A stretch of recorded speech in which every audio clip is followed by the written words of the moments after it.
हाँ तिवारी जी नमस्कार। हाँ, नमस्कार। तिवारी जी जलगली थाने से इंचार्ज बात कर रहे हैं आप? नहीं, किससे आप बात कर रहे हैं? हाँ, इंचार्ज है, बताइए। आप ही से बात कर रहा हूँ। आप ये बताइए चलगली थाने के इंचार्ज हैं क्या आप? हाँ जी, बताइए। अच्छा अच्छा ठीक है। तो ये आप ये बताइए सर, ये कौन सा गांव है? भारापुर करके कोई गांव है? कौनपुर? हाँ हाँ हाँ भानपुर है ना सर। वहाँ पे एक कुछ जैसे नीलमणि करके कुछ लोग हैं, आराधना प्रार्थना करते हैं वो अपने घर में, तो आप उनको गाली गुप्ता बक रहे हैं और आप बोल रहे हैं कि नहीं, जो गाली प्रार्थना गुप्ता नहीं बक रहे प्रार्थना हैं भाई साहब। चलाएगा पहले तो बोले मैं तेरी एस्ते से कर दूंगा। पहले बात समझ लीजिए ठीक से हिंदी सुनील में। सुनील जी मैं राष्ट्रीय जी जी, विश्वासी मेरी महासंघ मेरी से बात कर रहा हूँ। मैं सुनिए सुनिए सुनिए सुनिए सुनिए पहले मेरी बात को सुन लीजिए, उसके सुनिए। बाद आप जो आप बोलना मेरी कीजिएगा। बात तो सुन लीजिए। आप जिससे हाँ। बात कर रहे हैं अभी आपको मालूम नहीं है, पर आप सिर्फ ये बताइए हुआ था क्या मुझे। मैं बता रहा हूँ आपको, पहले मेरी बात को सुन लीजिए आप। देखो सुनो, आप मेरे हाँ भाई हो, जी। पंडित हो, इसलिए आप बात में से उस तरह से ही करना, जो हुआ है वही बताना मुझे, क्योंकि मसला बहुत बड़ा हो गया है। इतना मसला बड़ा देखिए मसला क्या है है, कि आप सुनिए सुनो, ना, सुनिए। आपकी रिकॉर्डिंग तकरीबन 1000 यूट्यूब पे अपलोड होने जा रही है, इसलिए मैंने सोचा नहीं, कि यार भाई देखिए मेरा है, इसलिए यूट्यूब मैं देख फोन लीजिए। लगा रहा हूँ। हाँ मेरा बात को सुन लीजिए, उसके हाँ। बाद आपको जो करना है कीजिएगा, कोई दिक्कत नहीं है। नहीं वो तो ठीक है ना, हाँ बताएं। सुनिए क्या है, कलेक्टर साहब की मीटिंग हुई थी, जो सीएम साहब की कॉन्फ्रेंस हुई। अच्छा। उसमें क्या है कि धर्मांतरण को लेकर कुछ बातें आई थी। हाँ जी तो सर। आप जान रहे, स्टेट गवर्नमेंट में धर्मांतरण के मुद्दे को लेकर काफी बहसाबसी है, और अपोजिशन उसका लाभ उठा रहा है। वो मालूम है मुझे, सब पता है मुझे। तो क्या हुआ देखिए है, देखिए ऐसा कुछ भी सुनिए ना, नहीं है, वो अपन मेरी सब मेरी जानते हैं बात सारी को मेरी बातों बात को। को हाँ। सुन लीजिए, उसके सुनिए ना, मेरी बात को सुन लीजिए, उसके बाद आपको जो भी रिप्लाई करना हो, कोई दिक्कत है उससे। जी बताएं। तो क्या हुआ, एक गोंड लड़की को ये लोगों ने वहां बुला लिया कन्वर्जन के लिए। अच्छा। उसके बाद गांव में होगी विवाद। सरपंच ने सूचना किया तो प्रतापपुर से कुछ लोग और कुछ कहीं और से लोग आ गए। हम्म। ठीक। मैं उनको समझाया कि हमारे एसपी साहब से मेरी बात हुई। उनका हम्म स्पष्ट कहना है कि अगर चर्च के रूप में कोई चीज है हम्म तो वहां जाए, हमको कोई दिक्कत नहीं है। अगर कोई घरों में कर रहे हैं हम्म और लोग बाहर के लोग अगर इन्वॉल्व हो रहे हैं, तो वो अपने आप में कोई बड़ी घटना घटित हो सकती है। हम्म। क्या घटना होगी? आप क्या क्या धारा लगाएंगे? एक 151 एक एक लगाएंगे कि सुनिए ना, 3/5 नहीं, 151 लगाएंगे कि की दो? बात नहीं, देखिए नहीं क्या पहले बात लगाएंगे? को पूरा सुन लीजिए ना पहले, उसके बाद फिर मेरे से आप बोलिएगा कि मैं हाँ गलत हूँ या सही हूँ। हाँ ठीक है बताएं। हाँ। तो मेरा यही कहना था। फिर इसके बाद ये लोग, मैं इनको मना किया था कि गांव वाले विरोध कर रहे हैं तो आप लोग वहीं से 8 किलोमीटर दूर पर चर्च है, हम्म। वहाँ चर्च में चला जाइए कि कोई विवाद की स्थिति ना रहे। हम्म 8 किलोमीटर दूर पर प्रतापपुर चर्च पड़ता है। या हम्म। फिर अगर कोई आप लोग चर्च के रूप में कोई जगह बना ले तो किसी को कहने बोलने के लिए कोई आपत्ति नहीं होगी। यहाँ नहीं तक ठीक थी। आप उसके बिल्कुल बाद सही, ये लोग, आप सही कह रहे सुनिए हैं ना, पर हाँ हाँ ठीक ठीक। तो उसके बाद ये लोग आए थाना में हम्म आवेदन लेके। उस समय बाहर था, हम्म बाहर था। उसके बाद ये लोग क्या किए हम्म कि थाना से जाने के बाद ये कह दिए कि जो प्रभारी है वो हमारे समाज का है, वो हमको बोल दिया है कि आप प्रार्थना करो। हम्म। गांव में मेरी बदनामी कराने लगे लोग। अच्छा अच्छा। हम्म। तो ये बताइए, अगर मेरे नाम पर फिर गांव वाले बोले कि आप साहब बोले हैं, क्या बोले, मैं तो नहीं बोला हूं, मेरे से कोई बात हुई है। मुंशी के पास है तो मुंशी बोला कि यार अगर आप लोग को प्रार्थना करना है अपने घर में करो, दिन भर करो, हमको कोई दिक्कत नहीं है। लेकिन किसी पर्टिकुलर जगह को करोगे जिसमें गांव वाले आपत्ति कर रहे हैं कि वो चर्च के रूप में निर्धारित नहीं है। और इस समय कलेक्टर साहब की जो मीटिंग उसमें कहा कि यार जो चर्च है वहां करे, कोई दिक्कत नहीं, हमको कोई दिक्कत है, हमको कोई प्रॉब्लम नहीं। आपत्ति तो सिर्फ आरएसएस और बजरंग दल के लोग करते हैं, नहीं या नहीं सर, नहीं, वहाँ के स्थानीय सरपंच, आप बात कर लीजिएगा सरपंच से। हाँ तो सरपंच का नंबर भी मुझे चाहिए, क्योंकि तो देखिए सरपंच वहाँ विरोध कर रहा है। सुनिए सुनिए मैं आपको पहले बता देता हूँ। क्या है कि अभी तक आज तक एससी और जो एसटी होता है, ये तो आप जानते ही हो, अपन तो जनरल में आते हैं। एससी प्लस एसटी ये लोग हिंदू के अंतर्गत नहीं आते हैं। संविधान के अनुसार ये कहीं भी आराधना प्रार्थना कर सकते हैं। दूसरी बात यह है कि कोई भी अपने घर में प्रार्थना कर सकता है, किसी को भी बुला सकता है सर, ठीक है। अब बात यह आती है कि आरएसएस बजरंग दल के लोग जाके वहां पर ये थोड़ा बहुत उपद्रव मचा देते हैं और बोल देते, प्रेशराइज कर देते, परंतु हम तो कानून जानते हैं और आप भी कानून जानते हैं। क्या हम इनके प्रेशराइज में आके किसी गरीब को, किसी आदिवासी को परेशान करेंगे क्या? नहीं, मेरा बात को सुनिए ना, मैं अगर अपने, मेरा कोई रुचि नहीं है कि लोग घर घर प्रार्थना करें, मेरे को कोई दिक्कत नहीं है। सर 2 मिनट मेरी बात सुनिए, 2 मिनट मेरी बात सुनिए। कोई अगर दारू पीना छोड़ दे तो क्या बुरा है?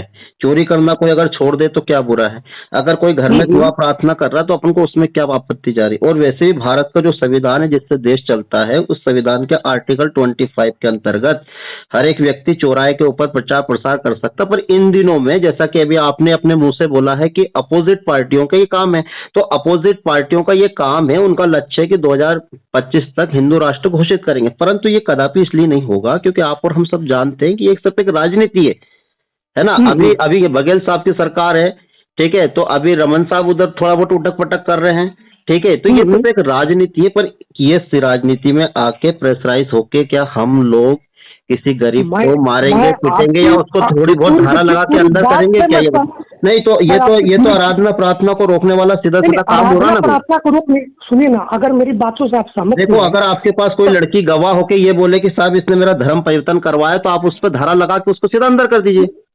नहीं, गांव वाले उसको लेके आ रहे थे, फिर मैं उनको समझाया कि यार ऐसा कोई काम मत करो जिसमें कि शासन विरोधी काम हो। अभी सीएम साहब की कॉन्फ्रेंस हुई थी जिसमें एसपी कलेक्टर आईजी की मीटिंग हुई, तो उसमें स्पष्ट निर्देश था कि धर्मांतरण के संबंध में कोई ऐसा मुद्दा नहीं देना है जिसमें कि ऑपोजिशन को कोई मौका मिले। बिल्कुल, वही तो मैं आपसे बात कर रहा हूँ। बघेल साहब का स्टेटमेंट आपने पढ़ा होगा, उन्होंने क्या बोला और सबको पता है। देखो, हम तो सिर्फ मैं तो आपसे संवैधानिक बातें कर रहा हूँ, मैं फालतू कोई बात नहीं कर रहा हूँ। आप तो मैं आपसे ये बताना चाह रहा हूँ कि भारत का संविधान ये कहता है, जैसे हम चौराहे के ऊपर माइक लगा के चिल्ला चिल्ला के जो करते हैं ना, ठीक है, मैं भी सारी सब जानता हूँ, ऐसा नहीं है, हमने भी सब कुछ पढ़ा हुआ है। हमारे पास 4 अजर्वेद है, दुनियादारी सब अजर्वेद में भी सब कुछ क्या क्या लिखा है, सब एक ही है। सब ईश्वर कहीं भी मान लो, कुछ भी मान लो, सब एक ही है, कोई अलग नहीं होता मेरे भाई। हमें अगर प्रॉब्लम है तो नक्सलवाद से, हमें प्रॉब्लम है तो आतंकवाद से, और उस आतंकवादी विचारधारा को मानने वाले लोग हमारे दुश्मन है। ये आदिवासी और एससी एसटी के लोग कहाँ से अपने दुश्मन हो गए यार? ये फिर छोड़ छोड़ के इधर उधर। तो जो विरोध कर रहे हो भी आदिवासी है, इस बात को भी तो समझिए आप। अरे तो वो आरएसएस और बजरंग दल के नशे में कर रहे हैं ना, मगर आप तो इंचार्ज हो, आप तो वहाँ के मुखिया हो ना भाई। आपका कांग्रेसी है भाई साहब। हाँ, आप तो मुखिया हो ना, आपको ये नहीं करना चाहिए ना टीआई साहब, आप तो मुखिया हो ना भाई, आप तो वहाँ के लीडर हो ना। ये क्या करेंगे, ये बताओ क्या करेंगे? आपको तो अपने विरोध से काम करना है ना। ये बताइए, लीडर हम ठीक है, अगर लोग अपने नहीं, मगर आपने जो कॉल किया वो रिकॉर्डिंग हमारे पास आई है ह्यूमन राइट्स के अंतर्गत, इसलिए मैं आपसे बात कर रहा हूँ। मैं आपको हर चीज, अब ये पहले आपसे मैंने क्यों लाइन पे बात करी? सुनिए मेरी बात सुनिए, मैंने पहले आपका नंबर ढूंढ के आपसे क्यों बात करी? मैं डायरेक्ट एसपी से बात कर सकता था, मैं जायसवाल साहब से भी बात कर सकता था, सबसे कर सकता था, ठीक है, मगर मैं डायरेक्ट आपको सिर्फ ये समझाना चाह रहा हूँ। मुझे पता पड़ा कि वहाँ तिवारी है, मेरा भाई है। अब मैं ये चाहता हूँ कि तिवारी जी, ये अगर अपलोड होगी जगह जगह, आपकी बदनामी नहीं होगा। आप वहाँ बोलते कि तुम्हारे, सुनो, आपने ये बोला कि मैं तेरे अंदर घुसेड़ दूंगा सब कुछ, उसको आप धमकियां दे रहे हो, तो आप ऐसा मत करो ना। सुनिए ना, आप बताइए, अगर कोई आपके नाम पर गाँव में दुष्प्रचार करे तो क्या आपको अच्छा लगेगा? हाँ, तो उसके लिए बोल सकते, पर आप बोलते कि तू संडे आराधना नहीं कर सकता, तो आराधना प्रार्थना का करेगा तो मेरी पूरी रिकॉर्डिंग सुनिएगा आप, घर में दिन भर प्रार्थना करिए। मेरी बात सुनिए, आपने बोला है कि तू संडे आराधना प्रार्थना नहीं कर सकते, इसके ऊपर आप पे पता है केस हो सकता है, आपको मालूम ही नहीं है अभी कुछ भी। आप क्या बोल रहे हो, मालूम है आपको? हमको वरिष्ठ अधिकारी से जो निर्देश मिलता है। अरे वरिष्ठ कुछ नहीं होता है, भारत का लोकतंत्र बड़ा है कि वरिष्ठ बड़ा है? भाई आप बताओ, भारत में लोकतंत्र सरकार चलती है, हर आदमी 18 साल के बाद अब कोई भी धर्म को मान सकता है, किसी धर्म में जा सकता है। 4 धर्म है भारत के अंदर, बड़े बड़े हैं। बाबा साहब अम्बेडकर ने जिसने संविधान लिखा, वो खुद तो बौद्ध धर्म को अपनाया हुआ है। मैं आपकी पूरी बातों से सहमत हूँ भाई साहब। फिर मैं आपसे क्यों बात कर रहा हूँ? सुनो, अगर कोई बदमाश होता है या कुछ होता तो हम उसको उस तरीके से बात कर, पर आप एक प्रोफेशनल आदमी हो ना भाई, आप तो टीआई हो, टीआई का मतलब जानते कितनी बड़ी बात है। देखिए, हमारे पास जब वो लोग आए, हम तो नहीं थे प्रेजेंट, बाहर थे, तो हमारा मुंशी भी आप ही के समाज का है जो कि चर्च में जाता, उसने मना किया कि देखो यार, चर्च में करो, किसी को मौका मत दो इस बात को विरोध करने का, कि कोई ये बात आके करे कि नहीं यहाँ पास धर्मांतरण। मेरे पास समय नहीं है, आप तो ये बताइए आगे क्या फीडबैक ले रहे हैं आप? उनको ये बात बोल सकते हैं भाई साहब कि कोई चर्च में अगर प्रार्थना करेंगे तो कोई दिक्कत है क्या उनको? कोई दिक्कत नहीं है, परंतु अभी कुछ दिन के लिए घर पर प्रार्थना दुआ के लिए मना करवा दूं? नहीं, मैं देखिए, मैं दुआ मैं इसके लिए नहीं कर रहा हूँ भाई साहब, कि मैं किसी आराध्य के लिए, मैं किसी आराधना के लिए मना नहीं कर सकता। मगर आपने कह के फंस गए हैं, अभी आपको पता नहीं है। आपने बोला है कि तू संडे आराधना करेगा, तेरी स्थिति कर दूंगा। नहीं, मैं ये बोल रहा हूँ कि घर में करके किसी को बुलाएंगे, उसके पर्सनल हितों को आप अनिहित कर रहे हैं, आपको पता नहीं है अभी कुछ भी। पर्सनल तो व्यक्ति अपने अपने घर में, हम लोग अपने घर में आपका गवाह नहीं है ना, कोई आके सामने ये नहीं कह रहा है मुझे 1 लाख रुपए दे दिया, धर्म परिवर्तन कर दिया। ये तो मैं आपका भाई हूँ इसलिए आपका इतना पक्ष कर रहा हूँ, दूसरा होता तो आपका पक्ष नहीं करता। अभी आपको क्या क्या होता है वो सब पता पड़ जाता। अभी आपको देखिए क्या है, हम हाँ। लोग कोई अपने, मेरा कोई व्यक्तिगत रुचि नहीं होता कि मैं किसी व्यक्ति को जाके इन बातों को कहूँ, लेकिन जब हमारे पास कलेक्टर साहब, एसपी साहब के कॉन्फ्रेंस में कहा गया कि उनको स्पष्ट कहिए कि सरकार को कोई ऐसा घेरने के लिए कोई मौका नहीं देना है कि जिससे कि लोग सरकार विरोधी बात को कहें। आपको मैं बताता हूँ, रुड़की के अंदर 20, 25, 50 बजरंग दल के लोग घुसे हैं, ठीक है।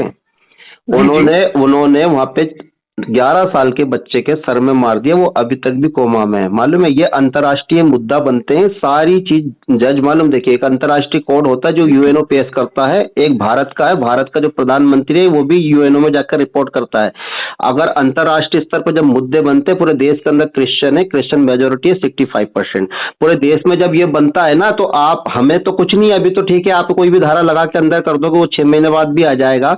मगर आप पंडित हो, आप थोड़ा दिमाग लगाओ, किसी गरीब का नुकसान करके हमें क्या मिल जाएगा, पहले ये सोचो आप। अगर मेरे को कुछ, ये बताइए, मेरे को कुछ करना होता तो मैं उनको बैठा के नहीं ले आता, कोई कार्रवाई नहीं करता, मैं समझाता बोलता, क्या बताइए मेरे को। मगर आदरणीय, अपनों को सभ्य लैंग्वेज यूज करना है ना, नहीं तो आप तो टीआई साहब हो। भाई मेरा कहने मतलब, आप अगर खुला होते या फिर छोटा लेवल का पुलिस वाला होता तो मैं आपसे बात करता, कि क्यों लगाता मैं आपको। मैं उनको, मेरे से जब फोन किए थे, मैं उनको सभ्यता से बात किया, लेकिन मेरे को पूरे गांव में लोग बदनाम किए कि टीआई साहब बोले कि आप ऐसा करो, तो कोई किसी के नाम लेकर अगर कोई उसको बदनाम करेगा तो क्या उसको अच्छा लगेगा? आप बताइए मेरे को। अभी आप आगे होते तो क्या करते? अभी आप आगे का क्या फीडबैक ले रहे हैं वो मुझे बताइए। नहीं, मैं, अगर आपको लगता है कि घर में ही प्रार्थना करें लोग, मेरे को कोई दिक्कत नहीं, घर में प्रार्थना में कभी किसी को कहूँ भाई अपना घर में प्रार्थना करें। वो अपने घर में नंगा भी नाचेगा तो हमारा वहाँ कोई अधिकार नहीं बनता, और अगर आप उसको परेशान करते हैं तो फिर कुछ ना कुछ प्रॉब्लम होगा, तो कल से आप बिल्कुल ना कीजिएगा, ठीक है। और अगर मान लीजिए, आप ही बताइए, अगर कल के दिन लोग वहां जाएंगे तो किसकी जवाबदेही है? थाने में आके शिकायत करेंगे, आपको सरपंच को समझाना हो, सरपंच का आपको नंबर में, तो सरपंच को मैं आपको नंबर दे दूंगा, आप सरपंच से बात कर लीजिएगा। यही बोलिएगा कि भैया तू तेरे घर में नंगा नाच, वो अपने घर में नंगा नाचे, तुझे उससे क्या प्रॉब्लम है? अगर कोई थाने में आके ये बोले कि ये मेरे को जबरदस्ती धर्म परिवर्तन करवा रहा है, तो आप तुरंत उसको उठाओ और जेल में डाल दो। नहीं, आप अपने जो, जिस व्यक्ति ने आपको बोला है, आप पूछिएगा। मुझे किसी ने नहीं बोला, हम लोग, हमारा सब कुछ लगे हुए लोग हैं, हमें किसी ने नहीं बोला। ह्यूमन राइट्स के अंतर्गत हमको हर चीज से इन्फॉर्मेशन आती, कहाँ कहाँ प्रोसिक्यूशन होता है, कहाँ कहाँ क्या क्या दिक्कत आती, क्योंकि जब ये सारी चीजें हो रही है तो बहुत सारी एजेंसी एक्टिवेट भी है ना भाई। आप बहुत सारी एजेंसी एक्टिवेट नहीं है क्या? समाज की लड़की गई थी, उसी बात पर से विरोध शुरू हुआ, आप पूछ लीजिएगा ना। सर, गौंड जाति भारत के संविधान के अंदर जो आदिवासी है, वो आदिवासी हिंदू नहीं है, वो आदिवासी है, ठीक है। उसको हम मूल निवासी कहते हैं। वो आदिवासी को क्रिश्चियन धर्म अपना ले, उसमें उसको, उसका ना तो रिजर्वेशन भी नहीं खत्म होता है। ये अधिकार सिर्फ स्पेशली आदिवासी के लिए, ये एससी के लिए नहीं है। एससी अगर धर्म परिवर्तन करेगा तो ओबीसी में आ जाएगा, मालूम है आपको? जब भाई साहब, ये जब आदिवासी का जब विरोध करने लगेंगे तो उस स्थिति में क्या करना चाहिए? चलो ठीक है, अभी स्थिति में यह है कि आप वो अपने घर में प्रार्थना दुआ करें, आप उसको करने दीजिए। अगर आपके पास कोई आता है तो आपके ना लिखित में मुझे दीजिए कि किसने क्या धर्म परिवर्तन किया। कुछ आपत्ति होती तो एक बार आप मुझे जरूर कॉल कर लेना। एक बार आप, हमारे एसपी साहब का भी तो नंबर होगा आपके पास? मेरे पास तो पूरा सबके नंबर रहते, क्या बात? नहीं, अगर आपका एसपी साहब का भी नंबर होगा, अगर आप बोलते हैं कि नहीं, या कलेक्टर साहब का भी नंबर होगा, अगर बोलते हैं कि नहीं घर में ही चर्च बना लीजिए, हमको कोई दिक्कत नहीं है। अरे सर, घर में आपत्ति नहीं इन चीजों से। सर, ये आपका अधिकार नहीं है ना कि वो अपने घर में बुला के प्रार्थना दुआ कर रहा है, आप वहां जाके कैसे मारपीट कर सकते हो? देखिए, हम मारपीट नहीं कर रहे हैं, हमने मना किया है कि भाई साहब चर्च में कीजिए। हाँ, तो ये कौन मना कर रहा है, ये बताओ कौन? देखिए, चर्च में करने के लिए बोलना कोई मना नहीं होता है। मेरी बात सुनिए, नमाज पढ़े, सुनिए, नहीं, एक व्यक्ति मुसलमान तो रोड पे नमाज पढ़ता है, वो तो रोड पे इकट्ठा हो जाता, तो क्या करेंगे? वो मस्जिद में जाता, नमाज पढ़ता है। क्या घर में लोग प्रार्थना दुआ नहीं करते? कोटेज मीटिंग बोलते हैं इसको, ये कोटेज मीटिंग होती है, घर में प्रार्थना दुआ होती है सर। उसकी एक अधिकृत सूचना होती है भाई साहब कि हम इस काम को कर रहे हैं, कि कल के दिन हम उसको कंप्लेंट कर देंगे, कहीं कोई शिकायत आई तो नहीं। ये चर्च के रूप में निर्धारित किया गया है, ये तो ठीक है, वो आपके पास में आके एक एप्लीकेशन दे देगा, ठीक है। तो वही बोल रहा हूँ कि भाई मेरे पास दे दे, प्रशासन को दे दे, मेरे को कोई दिक्कत नहीं, रोज करें, ठीक है। हाँ, बाकी आप सुनो, आप सिर्फ इतना याद रखिए सर, कोई भी ऐसे गलत शब्द बिल्कुल मत बोलो जो आपके लिए हानिकारक। आप मेरी बातों को बुरा उनसे मान गए, लेकिन अगर मेरे को जो गाँव में बदनाम किया उसके लिए आप एक बार भी नहीं बोले कि नहीं सर वो गलत किया। सर, आप बड़ी पोस्ट पे हो ना भाई, आपको 60-70 हजार मिलता है, वो तो उसके पास 1 रुपए का खाने का दाने नहीं है। आपको, अगर आपको कोई बदनाम करेगा तो आप उसको एकदम सामान छोड़ देंगे, बड़े अधिकारी हो ना, तो आप उसको बिठाओ उसको, एक झापट मार के पूछो कि बेटा तुम ये क्या कर रहे हो हमारे। हाँ, हम पर उसको समझाए थे कि यार ये देखो, रिकॉर्डिंग अगर सब दूर फैल जाएगी तो आपके लिए तो नुकसानदायक है ना सर। आप फिर देखिए क्या बोलोगे कि तेरी माँ की मैं तेरी तो बहन की, अपन अपनी ऐसा बोलने वाले लोग हैं क्या? अपनी मर्जी से, देखिए भाई साहब मेरे को कोई दिक्कत नहीं है, अपनी मर्जी से मैं कोई काम नहीं करता हूँ। हम तक जब तक कोई ऊपर से निर्देश नहीं आए, मेरे को क्या मतलब है रोज जाके हर जगह चर्च में करें। हमारे तो और मित्र, आप यहाँ बात कर रहे हैं, मेरे मिशन के मित्र हैं जो कैलिफोर्निया के हैं, आप कहाँ बात कर रहे हैं? आपको भी मालूम नहीं है, आप तो बस इतना समझो कि घर में उसको अधिकार है प्रार्थना दुआ करने का, उसको आप कृपया करके ना नहीं रोको, ठीक है नहीं, सर? तो आप, मैं रोक नहीं रहा हूँ, लेकिन एक प्रशासन को सूचित कर दें कि हमको एक आधार रहे बोलने के लिए कि नहीं सारी प्रशासन को भी जानकारी है, तो कोई भी कल के दिन आएगा तो हम बोल देंगे। दूसरी बात है, कोई अगर आपके पास कोई भी आरएसएस बजरंग दल का प्रेशर आता है तो आप टालने की कोशिश करो, क्योंकि इन दिनों में वो एक मुद्दा है साहब, कुछ नहीं है, सिर्फ एक मुद्दा है, पॉलिटिशियन मुद्दा।